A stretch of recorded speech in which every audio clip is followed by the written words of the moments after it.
These forests have evolved for thousands of years with a natural burn cycle. And what fire does is it takes an old, mature forest and it renews it. It recycles the nutrients and it creates new habitat and new environment for other species.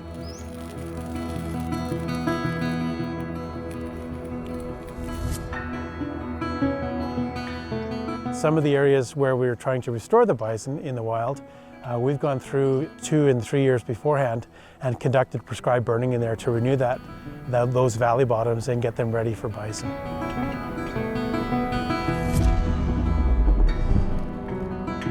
Prescribed fire is a fire that we light intentionally that has multiple objectives, so whether they're resource management or ecological objectives.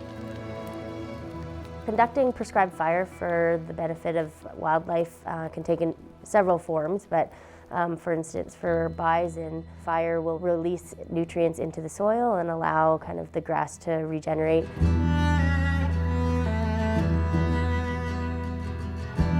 We can use fire to maintain meadows, and so by burning it, you'll be reducing the amount of shrub and tree and increasing the amount of grass that a bison will graze upon.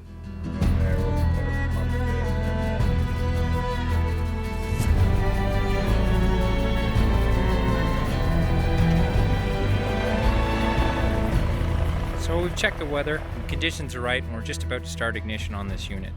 We're going to take our time and go slowly with hand ignition to start and sort of create what we call a black line along the top of the unit. And this means burning out the fuel in a slow, controlled manner to create a fuel break.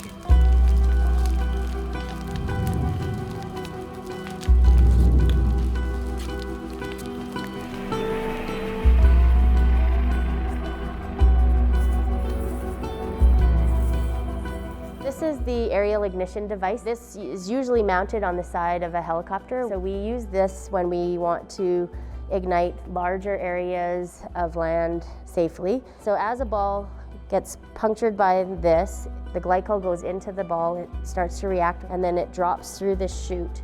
And then by the time it hits the ground, it will be on fire and start the fire.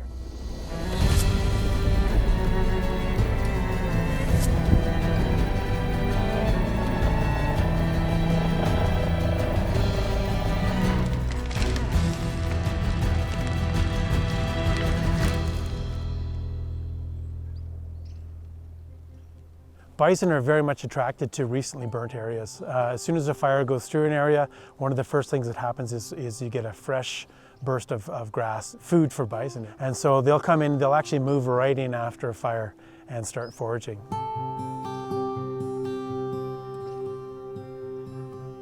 We're restoring the ecological integrity of Banff National Park by bringing back a major grazer, a missing component of this ecosystem. You're talking about allowing them to be self-willed here again, and all the positives that are spinning out of that: increased bird diversity, the grass is actually being grazed again in the way that it was co-evolved with bison to be grazed, whether it's the elk and the bighorn sheep and the deer following the bison in the places that they're sweeping away the snow and opening up grass in midwinter. Through these little stories, it's starting to animate people's imagination again, and to see them actually getting excited, almost no matter their background, about the possibilities. That's been super, super rewarding.